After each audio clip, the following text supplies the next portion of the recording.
బర్నబాలాగా మన జీవితం కనబడకున్నా పర్వాలేదు, కొద్దిగా ఉన్నా పర్వాలేదు, మన జీవితం ఎక్కడ ఉండాలి తెలుసా? పరలోకంలో. ఎక్కడ ధనాన్ని సమకూర్చుకున్నాం? ఎక్కడ ధనాన్ని మనమేమనుకుంటాం తెలుసా? ఇక్కడే ధనాన్ని సంపాదించుకోవాలని. కానీ యేసుక్రీస్తు ఏమన్నాడు తెలుసా? మత్తయి రాసిన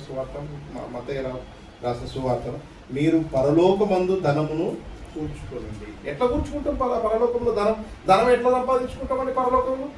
నువ్వు భూలోకములోనే ఒక బర్నబాలాగా నీ జీవితము, నీకున్న వాటినన్నింటినీ దేవుని పని నిమిత్తం ఇస్తున్నామా?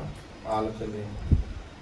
ఒక ఫోను 10,000 ఫోన్ ఉంటే దానికి కవరు, టెంపెడ్ గ్లాస్ అంతా చూసుకుంటాం. కానీ ఇదిగో ఈ ఆత్మ పరలోకంలో ఒక ధనాన్ని సమకూర్చుకోమన్నది. అటువంటి ధనాన్ని సమకూర్చుకోవడానికి ఈ భూలోకంలో దేవుని పని నిమిత్తం ఏమైనా వాడబడుతున్నామా? దేవుని సువార్త పని నిమిత్తం ఏమైనా మనం పంచిపెట్టగలుగుతున్నామా? సమయాన్ని ఇవ్వగలుగుతున్నామా?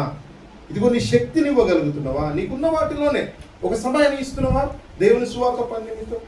నీ శక్తిని ఉపయోగిస్తున్నావా దేవుని పని నిమిత్తం? డబ్బులే కాదండి, ఇవి కూడా కావాలి. ఎప్పుడైతే ఇవి నువ్వు ఇస్తావో ఇది పరలోకంలో నీ గురించి ధనం సమకూర్చబడుతుంది. అలాగ ఒక బర్నబా జీవితాన్ని చూశాను మనం. నీ జీవితంలో కూడా ఇదిగో ఎలా ఉంటున్నామో ఆలోచన కలిగి ముందుకు సాగాలని ఈ కొద్ది మాటలు దేవుడు దీవించుగాక. ఆమేన్.